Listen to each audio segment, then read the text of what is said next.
Welcome to Inflamed Digestive System exercises.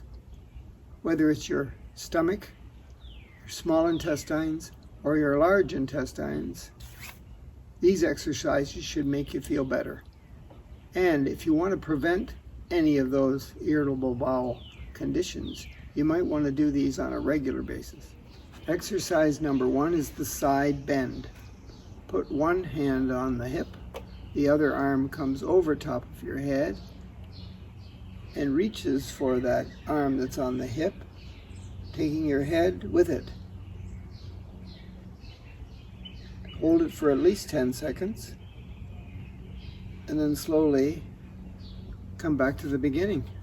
Neutral, best posture, hand on the hip, arm comes over top, and you bend to the side as far as you can. Breathe comfortably, hold it for at least 10 seconds, and relax. Exercise number 2 is called the cow-cat or the cat-cow.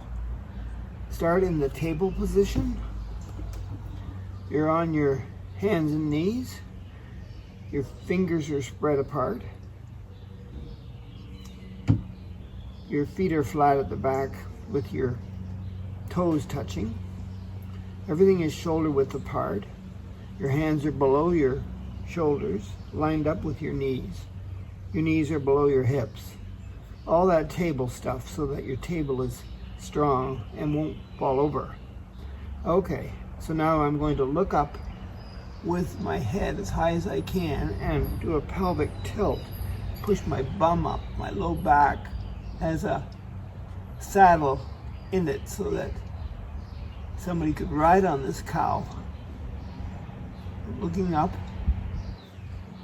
and I'm pushing my bum up, creating a saddle in my back for 10 seconds. Then I'm going to look down and bring my chin to my chest and pull my hips forward and push on the ground with my palms, trying to round my back so I can look like a cat. Hold that for 10 seconds.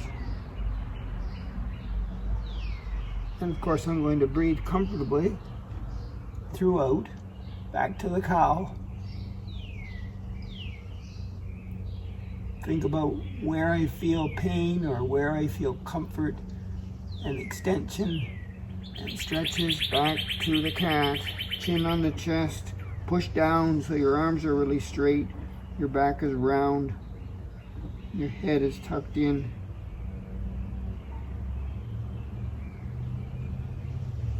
One more cow. Do this exercise as often as you can possibly do it. Like every day would be good. You want to keep your range of motion in your spine and in your abdomen area really, really good. You want to keep all those muscles, ligaments and tendons and connective tissue working for you the best they can. The third exercise is the resting child. So I'm going to do it facing the camera and facing away from the camera. My only limitation is that I had my knee replaced months ago, and my leg on that side of my body doesn't bend the way it should for the resting child. So I'll do my best. So I'm going to get into that table position again. Good, and then I'm going to take my hands forward so they're not below my shoulders, and then I'm going to take my knees farther apart and overlap my feet at the back, and then push my hips into my feet and lower my body, keeping my arms straight until I can get as flat as I can. Hips way back. Are your hips touching your heels? I'd like to be there. Okay, and then I'm coming up. I'm going to turn around so you can see it from the other side.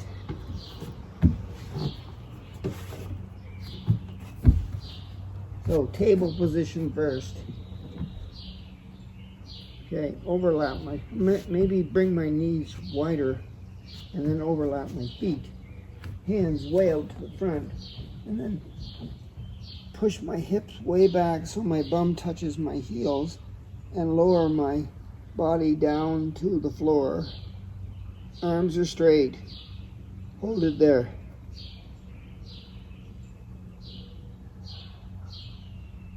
That's the resting child.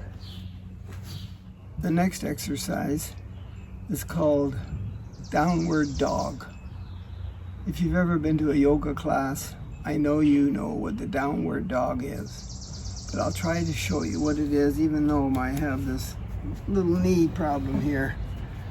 So I'm going to get into the table position again.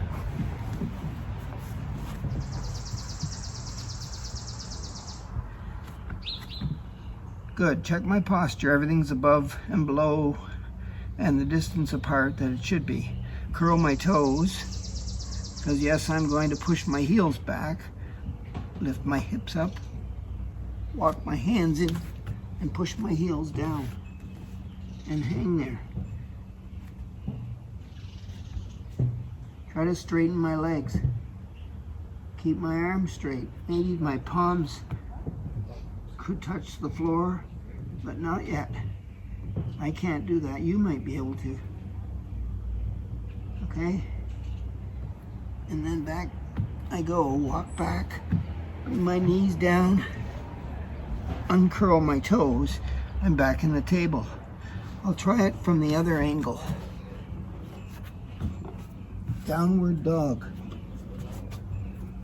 So I start in the table. Good. I curl my toes under because I'm going to push my heels down. Lift myself up a little bit. Push my heels and walk my hands in toward my feet. Now my palms aren't touching, but one day they will be. And my legs are still bent, but one day I'll be able to straighten them. Now we're going to try to do a twist.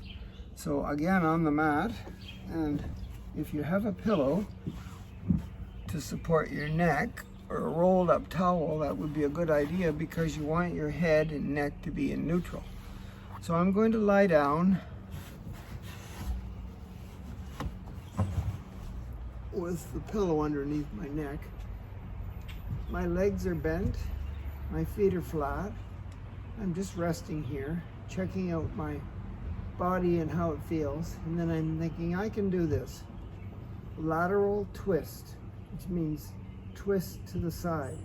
So with my legs at 90 degrees, knees above my hips, I'm going to take them to the side, and I'm going to put my arms out into a T to support my shoulders. And I'm going to take my head, if I can, and look away from the twist. Look away from the legs. If you can get your legs, keeping them together and bent at 90, down on the floor, wow, that's great. Just keep your shoulders glued to the mat and your arms in the T. And then slowly come back, straighten your head out. Maybe I'll put my feet down, have a little rest. Okay. Good, I'm ready, I think. And your legs, lift them up. They're going that way this time. Arms in the T. Slowly take them as far as you can, but keep your shoulders glued to the mat. Turn your head in the opposite direction and hold it there. Are your legs on the floor? Wow, mine aren't. I have to do more of these lateral twists.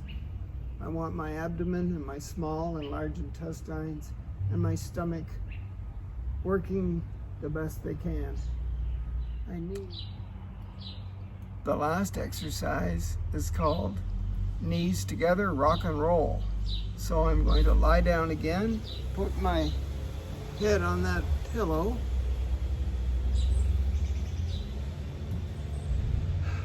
I'm ready, legs up again. This time I want to pull them in and grab underneath to pull it in, and then I'm going to roll from side to side. So I'm rolling on my hips. So when I pull my legs in, I'm working the muscles, etc., that are in my abdomen. And when I roll from side to side, I'm massaging my low back and my hips and glutes that all support my digestive system. And you can do as many of those rolls as you want. Just try to take your time and enjoy it. So the legs in, knees in, rock and roll. Well, those are the exercises. Try to do them every day. Try to either hold them or work with the one exercise for at least 10 seconds. You can do as many reps as you want. It all depends on how you feel digestive-wise.